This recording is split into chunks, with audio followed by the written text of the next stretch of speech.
보호자 서명은 제가 할게요. 이제 병원 혼자 다니실 일 없어요. 그 말을 처음 들었을 때 저는 그 자리에서 눈물이 날 뻔했습니다.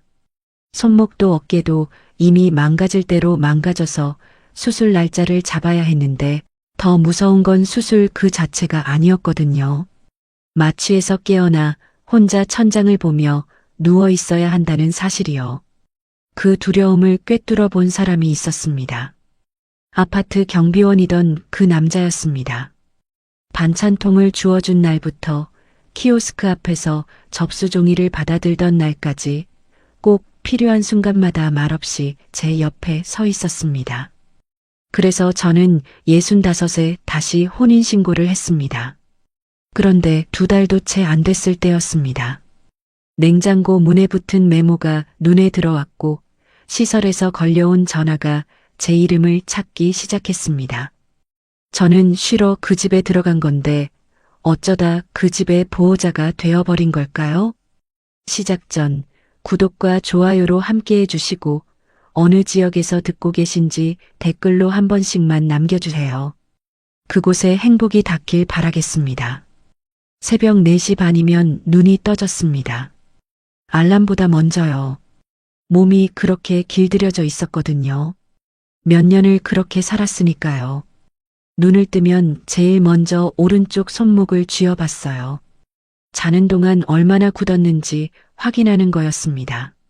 손가락이 잘 펴지면 그나마 다행이고 뻣뻣하게 붙어 있으면 파스부터 붙이고 나섰어요. 어깨도 마찬가지였습니다. 팔을 올리다 보면 어느 지점에서 뚝 하고 걸리는 느낌이 오거든요. 그게 오면 그날은 조심해야 한다는 신호였어요. 반찬 가게까지는 걸어서 20분 거리였습니다. 버스를 탈 수도 있었지만 새벽엔 배차 간격이 길어서 그냥 걷는 게 더 빠를 때가 많았어요. 가는 길에 편의점 하나, 세탁소 하나, 빈 점포 2개. 그 길을 몇백 번은 걸었을 거예요. 발이 기억하고 있을 정도로요. 가게에 들어서면 사장이 이미 나와 있었습니다. 저보다 일찍 나오는 사람이었어요. 아침 장사는 7시 전후로 피크가 오거든요. 창거리를 찾아 이른 아침에 오는 단골들이 있었습니다. 그분들을 놓치면 안 됐어요. 저는 반찬통을 닫고 진열을 정리하고 무거운 양념통을 옮기는 일을 맡았습니다. 힘쓰는 일이 제 몫이었는데 하필 그게 손목이랑 어깨를 제일 많이 쓰는 일이었어요. 그걸 알면서도 딱히 방법이 없었습니다. 그 일을 그만두면 생활이 안 됐으니까요. 남편이 떠난 지 4년이 됐습니다. 갑자기였어요. 아침에 밥 먹고 나갔다가 돌아오지 않았습니다. 심근경색이었고 병원에 도착했을 때 이미 늦었다는 말을 들었어요. 그 뒤로 제가 어떻게 살아왔는지는 길게 말하지 않아도 아실 거예요. 아이들은 각자 살기 바빴고 저는 같은 아파트 같은 층 같은 집에서 혼자 새벽을 맞이했습니다. 그 생활이 길어지면 길어질수록 몸이 먼저 버텨주질 않더라고요. 병원에 처음 간 건 손목이 너무 아파서였는데 진단을 받고 나서는 오히려 더 막막해졌습니다. 회전근개 파열이랑 손목 힘줄 손상이 같이 왔다고 했어요. 더 미루면 회복이 훨씬 길어진다는 말도 들었습니다. 수술을 해야 한다는 건 알겠는데 수술 동의서에 적힌 보호자 연락처 칸이 문제였어요. 접수 창구에서 종이를 받아들 때마다 그 칸 앞에서 펜이 멈췄습니다. 딸한테 전화할까? 아들한테 부탁할까? 딸은 멀리 살았고 아들은 전화만 해도 목소리에서 피곤함이 묻어났어요. 미안하다는 말을 먼저 하는 사람한테 또 부탁을 얹기가 어렵더라고요. 그냥 혼자 하면 되지 하고 생각했습니다. 수술도 혼자 가면 되고 퇴원도 혼자 하면 되고 그런데 솔직히 말하면 그게 진짜 무서운 거였어요. 수술 자체보다 수술이 끝나고 집에 돌아와서 천장 보며 혼자 누워 있어야 한다는 게요. 그 장면이 자꾸 머릿속에 그려졌습니다. 비가 오는 저녁이었습니다. 반찬 가게 문을 닫고 나오는데 스테인리스 반찬통 2개랑 장바구니를 양손에 나눠 들었어요. 빗속을 걸어오다 아파트 현관 유리문을 몸으로 밀고 들어서는 순간이었습니다. 손목 힘이 갑자기 풀렸어요. 아무 예고도 없이요. 그냥 툭 손에서 힘이 빠졌습니다. 반찬통 하나가 바닥에 떨어지면서 뚜껑이 열렸고 멸치볶음이 젖은 타일 바닥에 쏟아졌어요. 저는 허리를 숙이지도 못하고 그 자리에 멈춰 섰습니다. 손목이 아파서가 아니라 그냥 그 순간 너무 지쳐 있었거든요. 멸치가 바닥에 흩어지는 걸 보면서 이상하게 아무 생각도 안 들었어요. 그때 경비실 쪽에서 인기척이 났습니다. 말없이 쪼그려 앉아 반찬통을 집어드는 사람이 있었어요. 바닥에 쏟아진 멸치를 통 안에 쓸어 담고 주머니에서 작은 물티슈를 꺼내 타일을 닦았습니다. 제가 뭐라고 하기도 전에 다 해버렸어요. 그러고는 반찬통을 제 장바구니에 얹어주면서 한마디 했습니다. 엘리베이터 같이 타시죠. 한상철이었습니다. 같은 아파트 경비원으로 몇 년을 지냈는데 그 전까지는 그냥 지나치면서 목례 정도 하는 사이였거든요. 엘리베이터 안에서 그 사람은 제 손목 보호대를 한번 보더니 물었어요. 병원에서는 뭐래요? 수술해야 한다고요. 그것뿐이었습니다. 더 묻지도 않았고 뭐라고 위로하지도 않았어요. 층수를 누르고 조용히 서 있었습니다. 그런데 그 짧은 시간이 이상하게 편했어요. 가볍게 넘기지도 않고 과하게 반응하지도 않는 그 태도가요. 그 뒤로 자꾸 마주쳤습니다. 며칠 뒤에는 택배가 쌓여 있는데 제가 상자를 못 들고 있었어요. 어깨 때문에 팔을 들면 걸리는 느낌이 오거든요. 그 사람이 어느새 다가와 상자 2개를 들고 현관 안까지 넣어줬습니다.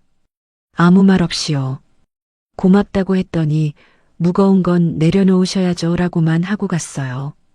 분리수거장 앞에서는 음식물 봉투를 들고 서 있던 저 대신 봉투를 받아서 통에 넣어줬습니다. 그것도 말없이요. 뭔가 말을 붙이거나 눈길을 끌려는 게 아니었어요. 그냥 보이면 하는 사람처럼 움직였습니다.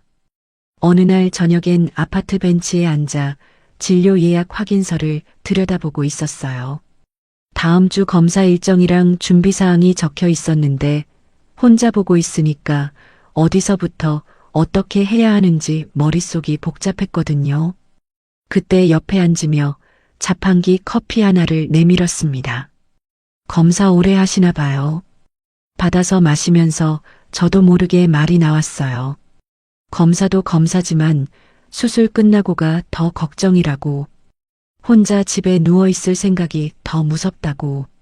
가까운 사람한테도 잘 안 하는 말을 왜 그날은 그렇게 쉽게 했는지 모르겠습니다. 그 사람이 흘려듣지 않는다는 게 느껴져서 그랬던 것 같아요. 그 사람은 잠시 커피를 들고 있다가 말했습니다. 수술보다 무서운 건 끝나고도 혼자 누워있는 거예요. 제 말을 그대로 받아서 돌려줬는데 이상하게 그게 위로가 됐습니다. 공감해줘서가 아니라 제가 느끼는 걸 정확하게 알고 있는 사람처럼 말해서요. 그 사람도 그런 순간이 있었던 사람이구나 하는 생각이 들었어요. 집에 올라와서도 그 말이 계속 머릿속에 남았습니다. 손목에 파스를 붙이면서요. 내일 새벽에 또 일어나야 한다는 걸 알면서요. 수술 날짜는 아직 안 잡혔고 보호자 연락처 칸은 여전히 비어 있었습니다. 그런데 그날은 그게 조금 덜 무서웠어요. 왜 그랬는지는 그때는 몰랐습니다. 수술 날짜가 잡혔습니다. 정형외과 선생님이 더 이상 미루지 말라고 했어요. 손목 힘줄 상태가 생각보다 빠르게 나빠지고 있다고. 지금 하면 회복이 석 달이지만 한 달만 더 늦으면 그게 2배는 될 수도 있다고 했습니다. 날짜를 듣고 나서 접수 창구에서 수술 동의서를 받아들었는데 보호자 연락처 칸이 또 눈에 들어왔어요. 펜을 들고도 한참 그 칸 앞에서 멈췄습니다. 이 칸을 채울 사람이 없다는 게 아니라 채울 사람한테 전화를 걸기가 무겁다는 게 더 정확한 말이었어요. 딸한테 먼저 전화를 했습니다. 한참 신호가 가다가 받았는데 목소리가 들뜨지 않았어요. 지금 애들이 아프다고 남편이 그날 출장이라 올 수 있을지 모르겠다고 했습니다. 미안하다는 말을 3번 했어요. 저는 괜찮다고 했습니다. 전화를 끊고 나서 한동안 핸드폰을 그냥 들고 있었어요. 괜찮다고 말하는 건 익숙한데 그 말이 입에서 나올 때마다 뭔가 조금씩 닿는 느낌이 드는 건 어쩔 수가 없었습니다. 아들한테는 전화를 못했어요. 지난번 통화할 때 이번 달 월세가 밀렸다는 말을 했었거든요. 그 상태에서 수술 보호자로 올라오라는 말을 어떻게 해요? 입이 안 떨어졌습니다. 그 아이도 살기 빠듯한 거 아는데 거기다 짐을 또 얹을 수가 없었어요. 반찬가게 사장한테는 수술 날짜를 말했습니다. 사장은 표정이 굳어지더니 오전 일만이라도 버텨보면 안 되겠냐고 했어요. 서운하진 않았습니다. 사장도 사정이 있는 거니까요. 이해는 됐어요. 근데 이해가 되는 것과 막막한 건 따로 오더라고요. 수술 뒤 몇 주는 팔을 제대로 못 쓴다는데 그동안 생활비는 어떻게 하나? 집에 혼자 누워서 밥은 어떻게 챙기나? 다음 진료는 어떻게 가나? 그런 생각들이 머릿속에서 꼬리를 물고 돌았습니다. 사실 수술 자체는 겁나지 않았어요. 아프면 아픈 거고 회복하면 되는 거니까요. 진짜 무서운 건 따로 있었습니다. 마취에서 깨어나서 천장을 바라볼 때 옆에 아무도 없는 그 순간이요. 병원 침대에서 혼자 일어나 퇴원 수속을 밟고 택시를 잡아 집에 들어와서 소파에 혼자 앉는 그 장면이 자꾸 머릿속에 그려졌거든요. 그게 자꾸 그려지면 숨이 조금씩 막혔습니다. 검사 날이 됐어요. 아침에 혼자 채비를 하고 있는데 초인종이 울렸습니다. 나가보니 한상철이 서 있었어요. 오늘 비번이라고 같이 가드리겠다고 했습니다. 저는 한번 사양했어요. 괜찮다고 혼자 다녀올 수 있다고요. 그랬더니 그 사람이 그냥 웃으면서 말했습니다. 알아요. 혼자 다니실 수 있는 거. 그냥 같이 가는 거예요. 그 말이 이상하게 힘을 빼버렸어요. 할 수 있다는 걸 아는데도 같이 가겠다는 말이거든요. 도와주겠다는 게 아니라 그냥 옆에 있겠다는 말이었습니다. 저는 아무 말 못하고 가방을 들었어요. 병원 가는 길에 버스를 탔는데 그 사람이 카드를 먼저 찍었습니다. 제가 뭐라 하기도 전에요. 병원 1층 키오스크 앞에서는 예약 번호를 눌러 접수를 해줬어요. 수납 창구에서는 보험증 꺼내는 것도 옆에서 챙겨줬고 검사실 앞 대기 의자에 나란히 앉아 번호표를 들고 기다렸습니다. 아무것도 아닌 것 같지만 그 의자에 혼자 앉아본 사람은 알아요. 이름이 불리기를 기다리는 그 시간이 혼자이면 얼마나 긴지요. 옆에 사람이 있다는 게 그렇게 다를 수가 없었습니다. 검사실 앞에서 종이를 받아들더니 그 사람이 말했어요. 보호자 서명은 제가 할게요. 짧은 말이었는데 저는 그 순간 숨이 막혔습니다. 울컥했어요. 당황스러울 만큼요. 왜 그 말이 그렇게 크게 들렸는지 나중에 생각해 보니까 그 말이 제가 제일 무서워하던 자리를 채워준 말이었기 때문이었습니다. 보호자 연락처 칸 앞에서 몇 번이나 펜이 멈췄던 그 자리요. 딸한테도 아들한테도 말을 꺼내지 못했던 그 자리를 이 사람은 아무렇지 않게 채워줬어요. 검사가 끝나고 약국을 들렀습니다. 약봉투를 챙겨 나오는데 그 사람이 밥은 먹었냐고 물었어요. 못 먹었다고 했더니 근처 죽집으로 데려갔습니다. 창가 자리에 앉아서 전복죽을 먹는데 따뜻한 게 속으로 들어가면서 그때서야 어깨에서 힘이 빠졌어요. 얼마 만에 밥을 이렇게 앉아서 먹어보나 싶었습니다. 그 사람이 천천히 말을 꺼냈어요. 경비 일을 오래 했다고요. 전에 아픈 가족을 곁에서 오래 챙긴 적이 있는데 그때 혼자 병원 다니는 게 얼마나 힘든지 알게 됐다고 했습니다. 몸이 힘든 게 아니라 옆에 아무도 없다는 게 더 무거운 거라고요. 그 말을 죽을 떠먹으면서 조용히 들었는데 과장도 없었고 동정도 없었어요. 그냥 겪어본 사람 말투였습니다. 꾸며서 하는 말이 아니라는 게 느껴졌어요. 저는 그날 처음으로 남편 이야기를 조금 했습니다. 갑자기 떠나보내고 나서 얼마나 멍하게 살았는지, 새벽에 일어나 일 나가는 게 그나마 버티는 방법이었다는 것도요. 그 사람은 중간에 끊지 않았어요. 말이 끝날 때까지 그냥 들었습니다. 다 들은 다음에 많이 오래 혼자 사셨네요 라고만 했어요. 그 말이 묘하게 마음을 건드렸습니다. 불쌍하다는 것도 아니고 대단하다는 것도 아닌데 그냥 있는 그대로 받아주는 것 같은 말이었거든요. 그날 이후로 몇 번을 더 봤어요. 병원 경과 들으러 가는 날 또 같이 가줬고 저녁엔 아파트 벤치에 나란히 앉아서 이런저런 이야기를 나눴습니다. 특별한 말이 오간 건 아니에요. 날씨 이야기, 아파트 이야기, 예전에 살던 동네 이야기. 그런데 그 시간이 이상하게 좋았습니다. 오래 혼자 살다 보면 대화 자체가 줄어들거든요. 하루에 몇 마디 안 하고 사는 날이 많아요. 그런데 이 사람이랑 있으면 말이 자연스럽게 나왔습니다. 억지로 채우지 않아도 됐어요. 어느 저녁에 그 사람이 말했습니다. 이제 일 좀 놓으시고 몸부터 챙기세요. 병원도 같이 가드릴 수 있고요. 그러더니 잠깐 멈추다가 조용히 덧붙였어요. 혼자 그렇게 오래 사신 것 같아서요. 저는 그 말에 한동안 아무 대꾸를 못했습니다. 사랑한다거나 좋아한다거나 그런 말이 아니었어요. 그런데 그보다 더 들어야 할 말이었습니다. 오래 혼자 살았다는 걸, 그게 힘들었다는 걸 이 사람은 알고 있었어요. 제가 먼저 꺼내지 않아도요. 그 말을 듣는 순간 처음 든 감정이 설렘이 아니었다는 거 지금도 기억합니다. 설렘보다 먼저 온 건 안도였어요. 이 사람 옆에 있으면 좀 쉴 수 있겠다는 느낌이요.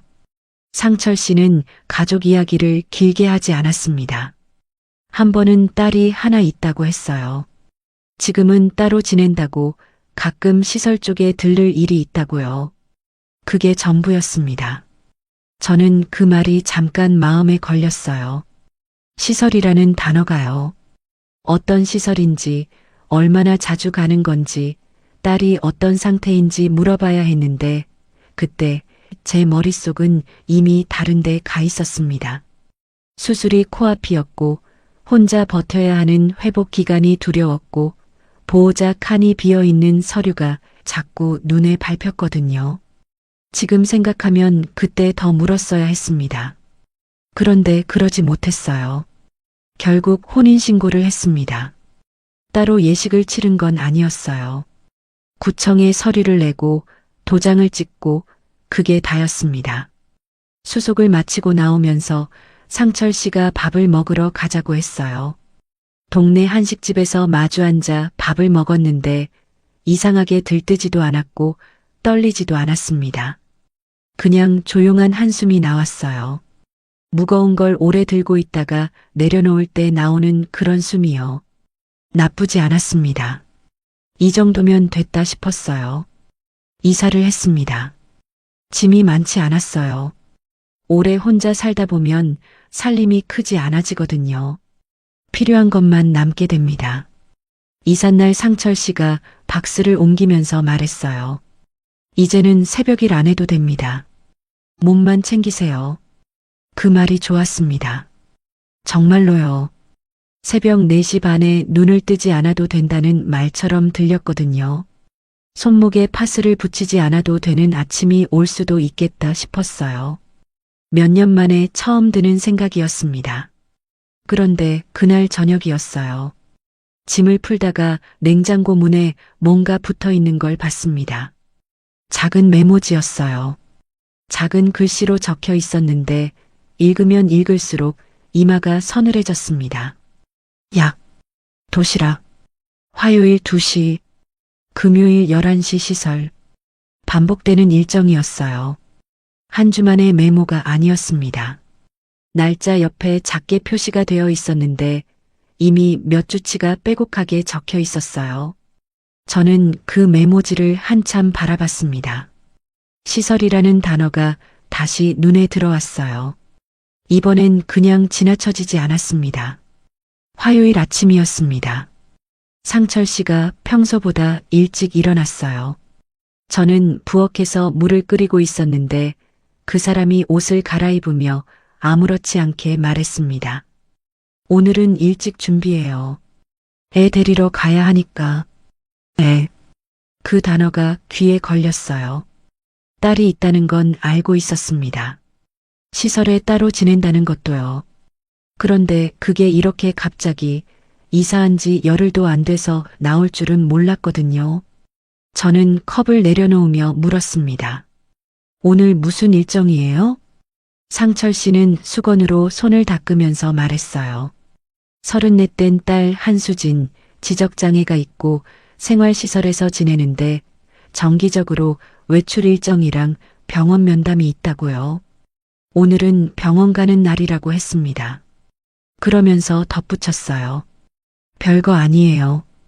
그냥 가끔 얼굴 보고 오는 정도예요. 별거 아니라는 말이 너무 가볍게 나왔습니다. 냉장고 문에 붙어 있던 그 메모가 떠올랐어요. 화요일 2시, 금요일 11시, 약, 도시락. 그게 별거 아닌 일정처럼 보이지는 않았거든요. 그런데 그 순간 저는 아무 말도 하지 않았습니다. 이제 막같이 살기 시작한 사이였고 따지듯 묻는 게 맞는 것 같지 않았어요. 그냥 채비를 했습니다. 시설은 버스로 30분 거리였어요. 가는 내내 상철 씨는 말이 없었습니다. 저도 말을 꺼내지 않았어요. 차창 밖으로 아파트 단지들이 지나갔고 저는 오늘 어떤 하루가 될지 가늠이 안 됐습니다. 처음 가보는 곳이었고 처음 만나는 사람이었으니까요. 시설 입구에 들어서자 분위기가 달랐습니다. 복도가 밝고 깨끗했어요. 직원이 반갑게 인사를 했고 안쪽에서 몇몇 사람들이 오가고 있었습니다. 선생님 한 분이 나오더니 상철 씨한테 수진 씨 오늘 기분이 좋다고 했어요. 그 말이 끝나기도 전에 복도 끝에서 한수진이 뛰어나왔습니다. 34이라고 들었는데 달려오는 모습은 어린아이 같았어요. 상철 씨를 보자마자 아빠 하고 소리를 지르며 팔을 벌렸습니다. 상철 씨가 등을 두드려줬어요. 수진 씨는 그러다가 갑자기 불안이 올라오는지 상철 씨 팔을 세게 붙잡고 놓지 않았습니다. 눈이 빠르게 움직이더니 제 쪽을 봤어요. 저는 그냥 서 있었습니다. 웃어야 할지, 인사를 해야 할지, 어떻게 해야 할지 몰랐어요. 처음 보는 사람한테 어떻게 반응할지 예측이 안 됐거든요. 그런데 수진 씨가 천천히 제 옆으로 왔습니다. 그러더니 제 팔을 끌어안았어요. 꽤 세게요. 놓지 않았습니다. 시설 선생님이 옆에서 말했어요. 새로운 사람한테 이렇게 붙는 건 드문데요. 상철 씨가 웃으면서 말했습니다. 애가 사람을 잘 알아보나 보네. 그 말이 흐뭇한 말처럼 들렸는데 저는 수진 씨가 팔을 잡고 있는 채로 묘하게 굳어 있었어요. 놓아달라고 할 수도 없었고 그냥 서 있었습니다. 수진 씨 손이 생각보다 힘이 셌어요. 손목 수술을 앞두고 있는 제 팔이었는데 그 손이 그쪽을 잡고 있었습니다. 병원으로 이동했습니다. 정기 진료가 있었어요. 상철 씨는 차를 몰았고 수진 씨는 뒷좌석에서 제 옆에 앉았습니다. 가는 내내 제 소매를 만지작거렸어요. 저는 가만히 있었습니다. 병원 대기실에 앉았는데 수진 씨가 자꾸 일어나려고 했어요. 번호가 불리기까지 기다려야 하는데 가만히 있는 걸 힘들어했습니다. 상철 씨는 접수 창구 쪽에 서 있었어요. 자연스럽게 제가 옆에서 달래게 됐습니다. 손을 잡아줬고 괜찮다고 했어요. 수진 씨가 좋아하는 과자가 가방에 있다고 상철 씨가 말해줘서 꺼내줬습니다. 그게 효과가 있었어요. 수진 씨가 과자를 먹으면서 조금 진정됐거든요. 진료실에서 나온 의사 선생님이 보호자한테 설명을 해줬습니다. 약 용량 조정에 대한 이야기였어요. 상철 씨는 서류를 들고 있었고 선생님은 자연스럽게 저를 보며 말했습니다. 제가 옆에 서 있었으니까요. 저는 얼떨결에 고개를 끄덕였어요. 나중에 약국에서 약봉투를 받아든 것도 저였습니다. 상철 씨가 수납을 하는 동안 약사가 복약 설명을 해줬는데 그것도 제 쪽을 보고 했어요. 점심을 먹으러 근처 식당에 들어갔습니다. 수진 씨는 낯선 공간에서 또 불안해했어요. 메뉴판을 보면서 뭘 먹어야 할지 몰라 했고 수저를 놓는 것도 어색해했습니다. 상철 씨는 자리에 앉아 핸드폰을 꺼냈어요. 저는 수진 씨 옆에 앉아 수저를 쥐어줬습니다. 밥을 먹을 때 한쪽으로 흘리지 않게 옆에서 봐줬어요. 물도 따라줬습니다. 그 일이 자연스럽게 제 손으로 넘어와 있었어요. 누가 시킨 것도 아닌데요. 밥을 다 먹고 나오는 길에 상철 씨가 말했습니다. 처음인데도 잘하시네. 애가 당신을 잘 따르네. 칭찬처럼 들렸어요. 그런데 이상했습니다. 칭찬인데 기분이 좋지 않았거든요. 잘한다는 말이 앞으로도 이렇게 하면 된다는 말처럼 들렸어요. 오늘 같은 하루가 앞으로도 계속된다는 걸 전제로 한 말처럼요. 저는 아무 말도 안 했습니다. 그냥 웃었어요. 집으로 돌아오는 차 안에서 수진 씨는 잠들었습니다. 상철 씨가 말했어요. 오늘 수월했어. 당신이 있으니까. 그 말도 칭찬이었습니다. 그런데 저는 그 말을 들으면서 창밖을 봤어요. 수월했다는 게 자기가 수월했다는 말이잖아요. 제가 편했냐는 말은 없었습니다. 집에 들어오니 늦은 오후였어요. 수진 씨를 시설에 데려다 주고 온 뒤라 이미 저녁 시간이 가까웠습니다. 저는 주방에 서서 손목에 파스를 새로 붙였어요. 오늘 수진 씨 손을 잡고 달래면서 손목을 꿰었거든요. 식탁 아래를 보니 수진 씨가 먹다 남긴 과자 봉지, 약봉투, 물티슈, 갈아입힌 옷가지가 쌓여 있었습니다. 치우지 않은 채로요. 상철 씨는 소파에 앉아 TV를 켰어요. 그러더니 말했습니다. 당신이 있어서 오늘 훨씬 수월했어. 두 번째 듣는 말이었습니다. 아까 차 안에서도 똑같은 말을 했거든요. 저는 식탁 아래 물건들을 주워 담으면서 생각했어요. 오늘 하루 동안 제가 한 일을 순서대로 떠올려 봤습니다. 대기실에서 수진 씨를 달랬고, 과자를 꺼내줬고, 약봉투를 받아들었고, 복약 설명을 들었고, 밥을 먹일 때 옆에서 봐줬고, 식탁 아래 물건을 치웠습니다. 상철 씨가 한 건 접수 서류를 들고 결제를 하고 차를 운전한 것이었어요. 저는 파스를 붙인 손목을 내려다봤습니다.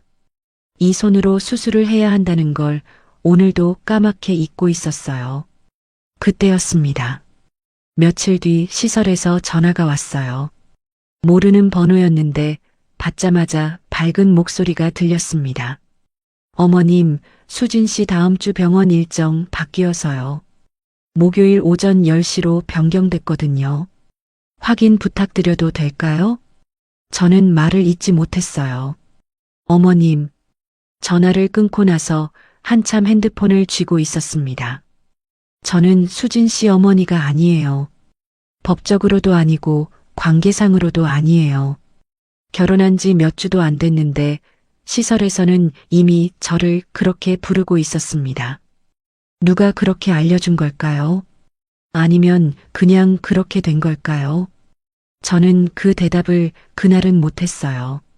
하지만 그 전화 한 통이 뭔가 이미 정해진 게 있다는 걸 알려줬습니다. 제가 모르는 사이에요. 시설에서 오는 전화가 이제 제 번호로 왔습니다. 처음엔 한 번이었어요. 다음 주 병원 일정 변경 확인이요. 그 다음엔 약 수령 관련 안내였습니다. 그 다음엔 보호자 면담 일정 조율이었어요. 전화가 올 때마다 상대방은 자연스럽게 저를 어머님이라고 불렀고, 저는 그때마다 뭔가 말을 하려다가 그냥 넘겼습니다. 정정하는 게 이상한 상황처럼 느껴졌거든요. 전화를 끊고 나면 꼭 찜찜함이 남았어요. 그런데 다음 전화가 오면 또 그냥 받았습니다. 상철 씨한테 말했어요. 시설에서 전화가 자꾸 제 쪽으로 온다고요. 상철 씨는 대수롭지 않게 말했습니다. 내가 일하다 보면 전화를 못 받으니까 당신이 좀 받아줘요. 어차피 별 내용 아니잖아요. 별 내용이 아니라는 말이 그때도 나왔어요. 냉장고 메모를 처음 봤을 때도, 시설에 처음 같이 갔을 때도 그 사람은 늘 별거 아니라고 했습니다. 그런데 별거 아닌 일들이 하루하루 쌓이면서 제 하루를 채워가고 있었어요. 약 변경 사항이 생기면 제가 받아 적었습니다. 외출 신청을 할 때도 보호자 확인이 필요하면 제 이름으로 됐어요. 병원 예약 날짜가 바뀌면 제 핸드폰에 문자가 왔고, 필요한 물품 안내도 제 쪽으로 들어왔습니다. 냉장고 문 메모도 어느새 제가 직접 고쳐 쓰고 있었어요.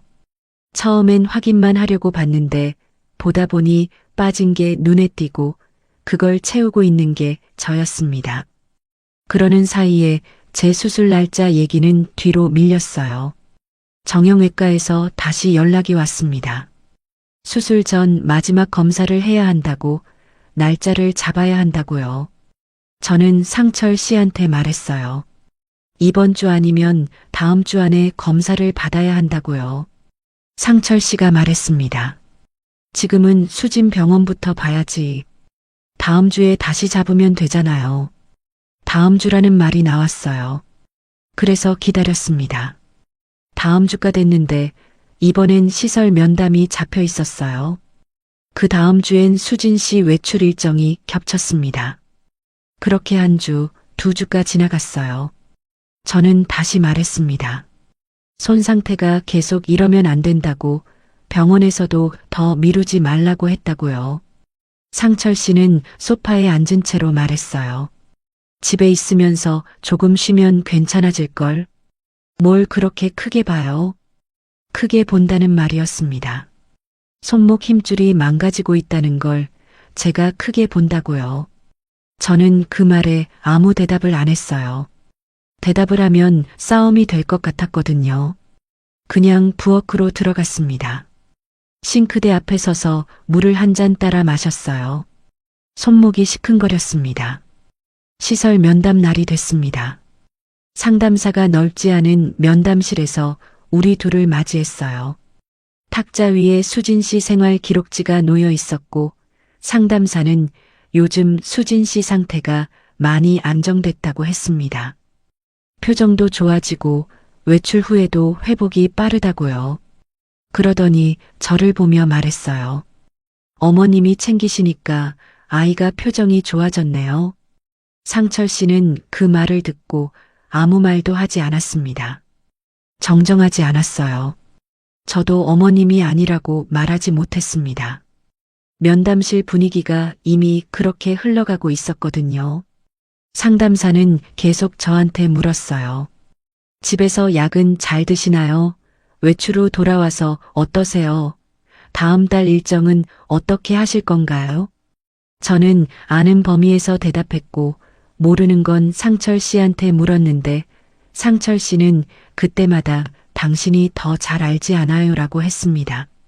집에 돌아오는 길에 상철 씨가 말했어요. 당신이 훨씬 안정적이야. 원래 이런 건 여자 손이 더 세심하잖아. 여자 손이라는 말이었습니다. 제가 잘해서가 아니라 여자라서 이 역할이 맞다는 말이었어요. 저는 그 말을 차 안에서 들으면서 창밖을 봤습니다. 뭐라고 받아쳐야 할지 몰라서가 아니었어요. 말을 꺼내봤자 어디로 가는 대화인지 이미 알 것 같아서였습니다. 그날 밤이었어요. 수진 씨가 외출 후 흥분이 가시지 않았습니다. 시설에 들어가기 싫다고 버텼던 모양인지 집에 와서도 몸에 긴장이 남아 있었어요. 약을 줬는데 거부했습니다. 뱉어내려고 했어요. 저는 옆에 앉아서 달래봤습니다. 좋아하는 음료를 줘서 같이 마시면서 천천히 약을 다시 권했어요. 한참이 걸렸습니다. 그러다 결국 울음을 터뜨렸어요. 크게 소리내서 울었습니다. 상철 씨는 방문 앞에 서 있었어요. 달래주러 들어올 줄 알았습니다. 그런데 저한테 말했어요. 당신이 좀 안아봐요. 낮에 자라더니 왜 그래? 낮에 자라더니. 저는 수진 씨를 안았습니다. 허리가 끊어질 것 같았어요. 수술을 앞두고 있는 어깨로 34짜리 성인을 붙잡고 있었거든요. 수진 씨는 한동안 울다가 지쳐서 기댔습니다. 그 무게가 고스란히 제 어깨와 팔로 왔어요. 이를 악물었습니다. 상철 씨는 문턱에 기대서서 말했어요. 이 정도도 못하면 앞으로 어쩌려고 그래. 부탁이 아니었습니다. 판정이었어요. 이 정도는 해야 한다는 기준선을 그어놓고 제가 거기 미치는지 보는 말이었어요. 저는 아무 말도 안 했습니다. 수진 씨 등을 두드리면서 속으로 숨을 골랐어요. 소리를 지르고 싶었지만 그러지 않았습니다.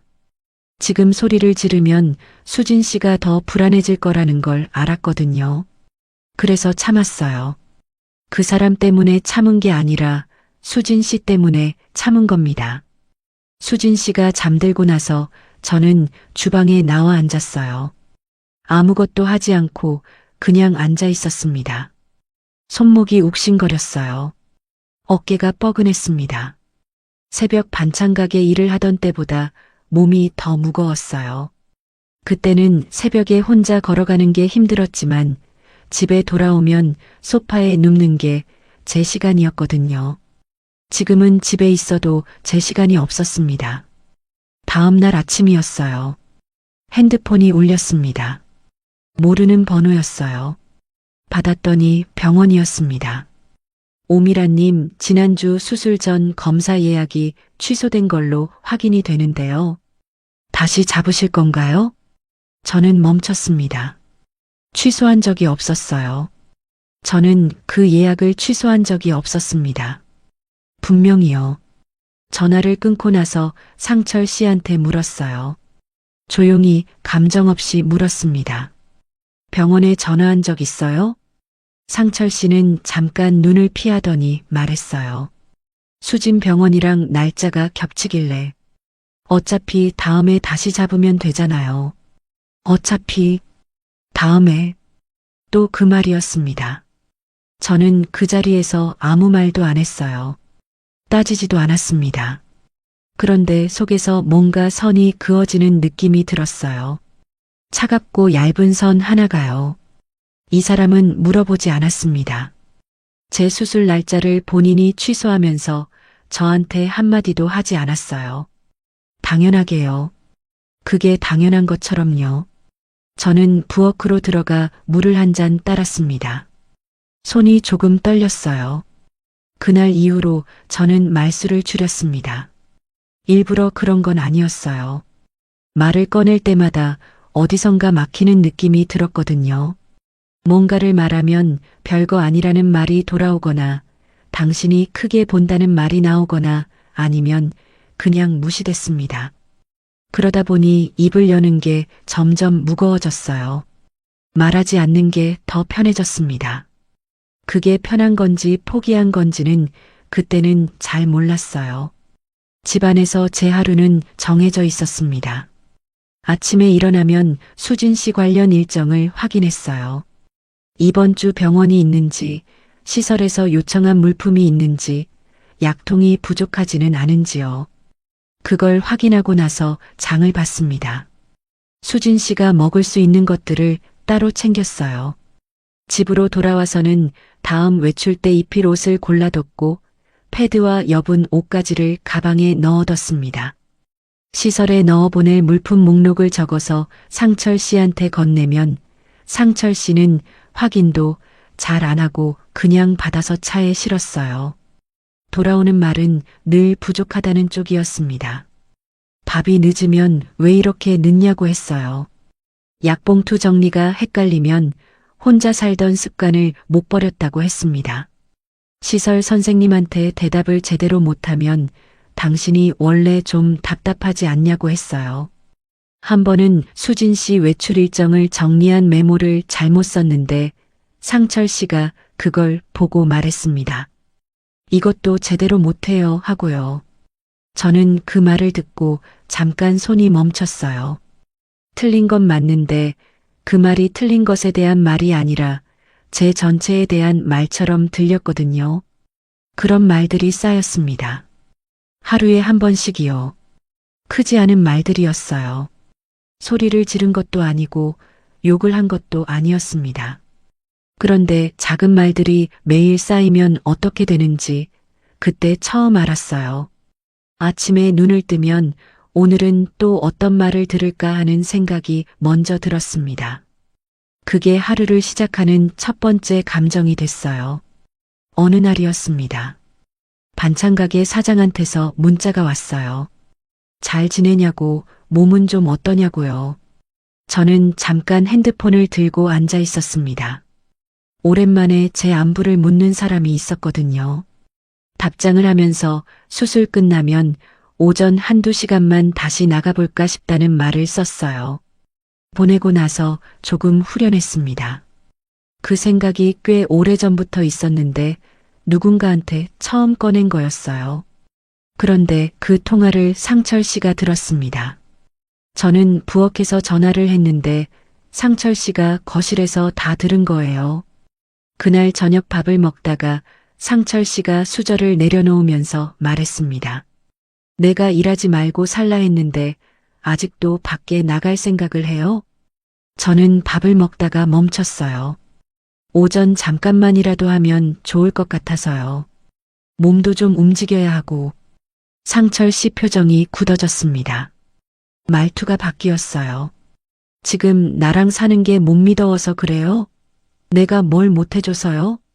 제가 밖에 나가고 싶다는 게 상철 씨를 못 믿는다는 말로 연결됐습니다. 저는 그게 아니라고 했어요. 그냥 일이 좋아서 몸을 쓰는 게 익숙해서 그렇다고요. 상철 씨는 목소리를 낮추면서 말했습니다. 당신 같은 사람 내가 데려와서 사람 만들어주는 건데 왜 자꾸 밖으로 나가려고 해요? 당신 같은 사람 데려와서 사람 만들어준다. 저는 그 말을 듣고 밥상 앞에 앉아 있었습니다. 숨이 잠깐 막혔어요. 뭔가 말을 해야 할 것 같은데 어떤 말을 해야 할지 머릿속이 하얘졌습니다. 그냥 조용히 밥을 마저 먹었어요. 그게 제가 할 수 있는 전부였습니다. 그날 밤이었어요. 잠이 안 와서 물을 마시러 나왔다가 장롱 아래칸이 눈에 들어왔습니다. 뭔가 이상했어요. 분명히 거기 있어야 할 것들이 없었거든요. 문을 열어봤습니다. 반찬가게 앞치마가 없었어요. 시장에서 달고 다니던 명찰도 없었습니다. 제가 오래 쓰던 것들이었어요. 낡긴 했지만 버릴 생각을 한 번도 한 적이 없는 것들이었는데요. 상철 씨한테 물었습니다. 장롱 아래칸에 있던 거 어디 갔어요? 상철 씨는 자다가 눈을 뜨더니 말했어요. 그런 건 이제 필요 없을 줄 알고 버렸어. 버렸어. 그 말이 귀에 박혔습니다. 허락도 없었고 설명도 없었어요. 제 물건을 제 허락 없이 버린 겁니다. 그것도 제 일과 연결된 물건을요. 저는 한동안 장롱 앞에 서 있었어요. 화가 나는데 소리가 안 나왔습니다. 목이 잠겼거든요. 그제야 분명히 알았어요. 이 사람은 저를 쉬게 하려고 데려온 게 아니었습니다. 제가 예전에 살던 방식과 연결된 것들을 하나씩 없애고 다른 역할 안에 집어넣으려 한 거였어요. 반찬가게 앞치마가 없어진 건 그냥 물건이 없어진 게 아니었습니다. 제가 일하던 사람이었다는 흔적이 없어진 거였어요. 저는 방으로 들어왔습니다. 불을 켜지 않고 침대 옆 서랍에서 수첩을 꺼냈어요. 조용히 펼쳤습니다. 그리고 적기 시작했어요. 수술 취소 날짜를 적었습니다. 상철 씨가 제 허락 없이 병원에 전화를 넣은 날이요. 시설에서 전화가 온 횟수를 적었어요. 어머님이라고 불린 날부터 시작해서요. 상철 씨가 한 말들을 적었습니다. 원래 이런 건 여자가 더 잘하잖아. 당신은 밖에 나갈 필요 없어. 내가 사람 만들어준다.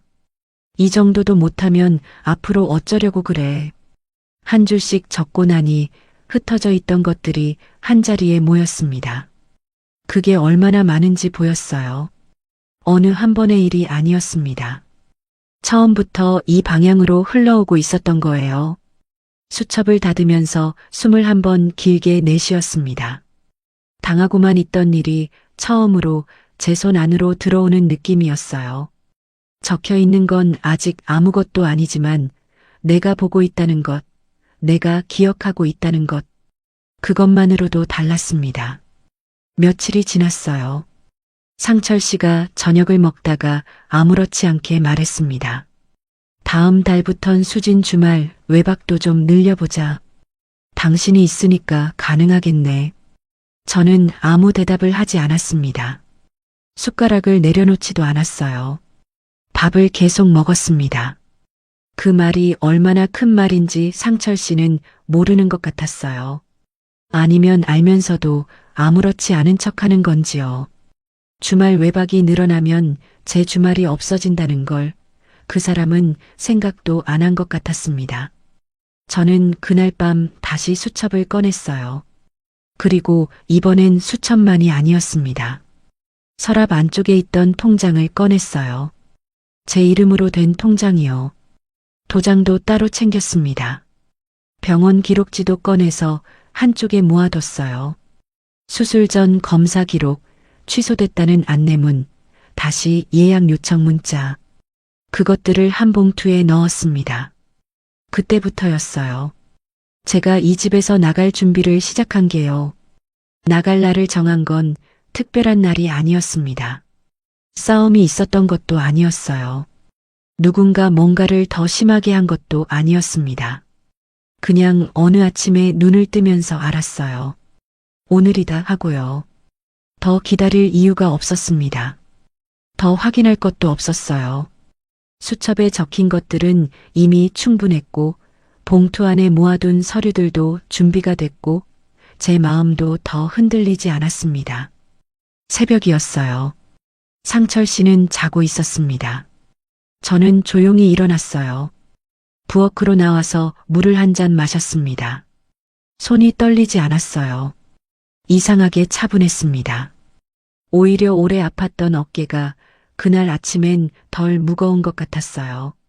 챙길 것들을 미리 봐뒀었습니다. 작은 가방 하나였어요.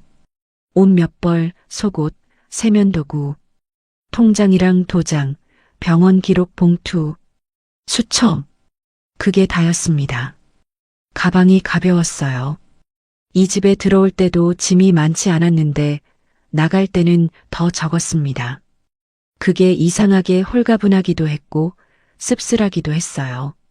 몇 달을 살았는데 챙길 게 이것밖에 없다는 게요. 나가기 전에 식탁을 봤습니다. 수진 씨 관련 서류철이 있었어요. 병원 기록, 시설 안내문, 약 복용 일정표. 저는 그것들을 식탁 위 한쪽에 가지런히 모아뒀습니다. 보기 쉽게요. 그 다음엔 남은 약봉투를 종류별로 나눠서 고무줄로 묶었어요. 어지럽게 섞여 있으면 나중에 헷갈리니까요. 싱크대 물기를 닦았습니다. 가스밸브도 확인했어요. 누가 보면 이상하게 볼 수도 있었을 거예요. 나가는 사람이 왜 이런 걸 정리하고 가냐고요. 그런데 저는 그게 자연스러웠습니다. 오래 참고 나오는 사람은 마지막까지 집을 정리하고 나온다는 걸 몸이 알고 있었어요. 화가 나서 나오는 게 아니었거든요. 그냥 제 자리가 여기가 아니라는 걸 알고 나오는 거였습니다. 현관에 섰습니다. 열쇠를 꺼냈어요. 들어올 때 받았던 열쇠였습니다. 잠깐 손 안에서 쥐고 있었어요. 무겁지 않은데 무겁게 느껴지는 것들이 있잖아요. 그 열쇠가 그랬습니다. 이걸 받던 날이 생각났어요. 이제는 새벽일 안 해도 된다는 말을 들었던 날이요. 그 말이 그때는 얼마나 좋았는지요. 열쇠를 현관 신발장 위에 올려뒀습니다. 소리가 나지 않게요. 그리고 문을 닫았어요. 복도에 나서자 새벽 공기가 차가웠습니다. 엘리베이터를 기다리면서 아무 생각도 안 했어요. 그냥 서 있었습니다. 엘리베이터가 열리고 닫히고 1층에 내렸어요. 아파트 현관 유리문을 밀고 나왔습니다. 처음 반찬통을 떨어뜨렸던 그 현관이었어요.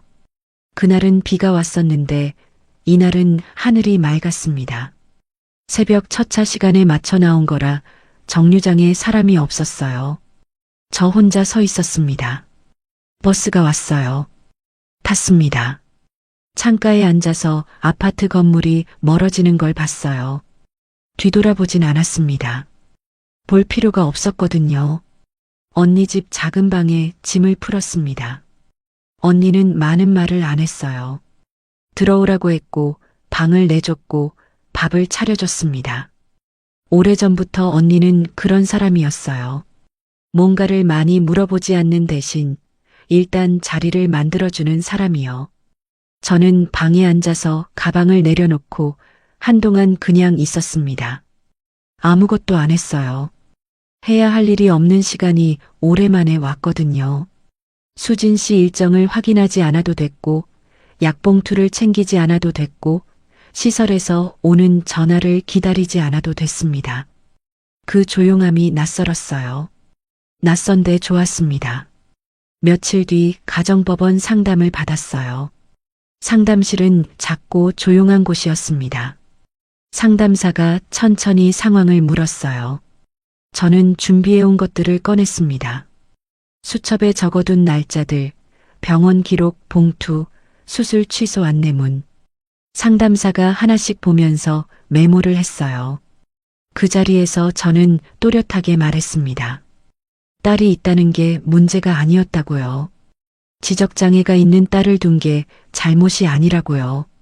저는 그 아이를 미워한 적이 없었습니다. 수진 씨는 그냥 자기 삶을 살고 있는 사람이었어요. 문제는 따로 있었습니다. 딸이 있다는 사실을 처음부터 가볍게 말했다는 것. 가끔 들른다는 말로 축소했다는 것. 결혼 후에 병원도 서류도 돌봄도 자연스럽게 제 몫으로 넘겼다는 것. 제가 어머님으로 불리는 걸 바로잡지 않았다는 것. 그러면서 제 수술 날짜를 묻지도 않고 취소했다는 것. 밖에 나가고 싶다는 말에 당신 같은 사람을 데려와 사람 만들어준다는 말을 했다는 것. 그 말을 상담실에서 처음부터 끝까지 다 꺼냈어요. 말하면서 목이 잠기지 않았습니다. 울지도 않았어요. 그냥 또렷했습니다. 이 말들이 제 입에서 나오는 순간 제 안에서 정리가 됐어요. 흩어져 있던 것들이 하나의 문장이 되는 느낌이었습니다. 딸이 문제가 아니었다. 그 사실을 이용해 제 삶을 그 자리에 넣은 사람이 문제였다. 상담사가 말했어요. 절차를 설명해 줬습니다. 숙려기간이 있고 조정 과정이 있고 그 뒤에 이혼이 확정된다고요. 저는 고개를 끄덕였습니다. 서두르지 않았어요. 그 과정이 필요한 거라면 밟으면 됐습니다. 숙려기간 동안 저는 병원에 먼저 갔어요. 정형외과에 전화를 해서 수술 날짜를 다시 잡았습니다. 담당 선생님이 얼마나 됐냐고 물었어요. 몇 달 됐다고 했더니 잠깐 말이 없었습니다.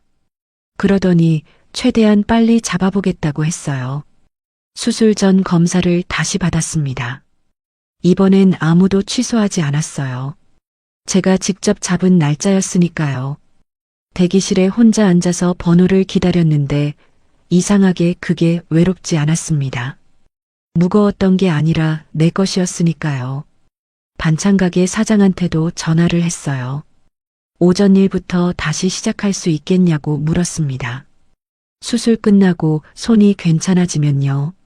사장은 잠깐 있더니 말했어요. 손 괜찮을 만큼만 해요. 천천히 해도 돼요.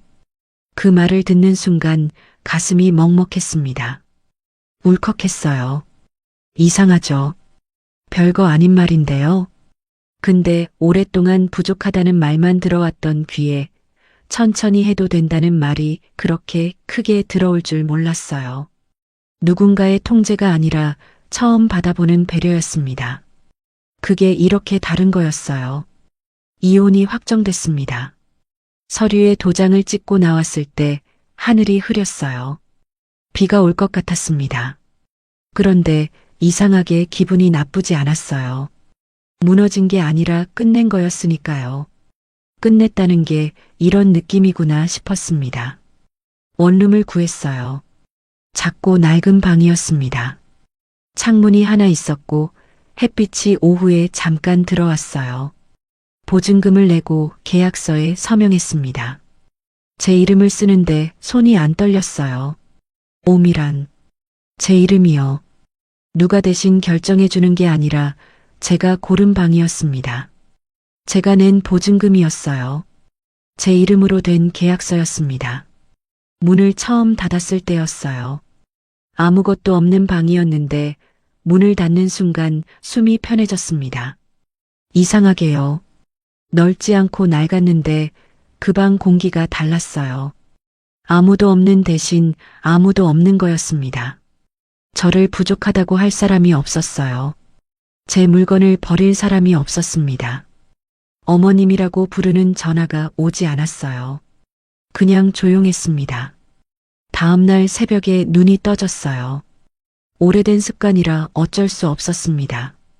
4시 반쯤이었어요. 천장을 보다가 일어났습니다. 부엌에서 밥을 데웠어요. 혼자 앉아서 먹었습니다. 아무도 늦는다고 하지 않았고 아무도 부족하다고 하지 않았어요. 그냥 제가 먹고 싶을 때 먹었습니다. 앞치마를 꺼냈어요. 새로 산 거였습니다. 예전 것은 버려졌으니까요. 반듯하게 접어서 가방에 넣었습니다. 수술이 끝나면 오전에 나가기로 한 거였어요. 천천히 해도 된다는 말을 들은 그 일터로요. 지갑을 열었습니다. 안쪽에 병원 예약 카드를 넣었어요. 수술 날짜가 적혀 있었습니다. 제가 직접 잡은 날짜요. 누가 취소할 수 없는 일정이었습니다. 누가 대신 정할 수 없는 시간이었어요. 저는 그걸 보면서 알게 됐습니다. 저를 살린 건 누군가의 보호가 아니었어요. 병원 동행도 보호자 서명도 아니었습니다. 그 모든 게 고마웠던 건 맞아요. 그런데 그게 저를 살린 게 아니었습니다. 저를 살린 건 이거였어요. 늦었지만 제 이름으로 제 시간을 돌려놓은 것. 그것뿐이었습니다. 끝까지 들어주셔서 감사합니다. 구독과 좋아요는 다음 이야기를 이어갈 힘이 됩니다. 그리고 주인공에게 한 줄 응원을 댓글로 남겨주시면 그 마음까지 함께 전해두겠습니다.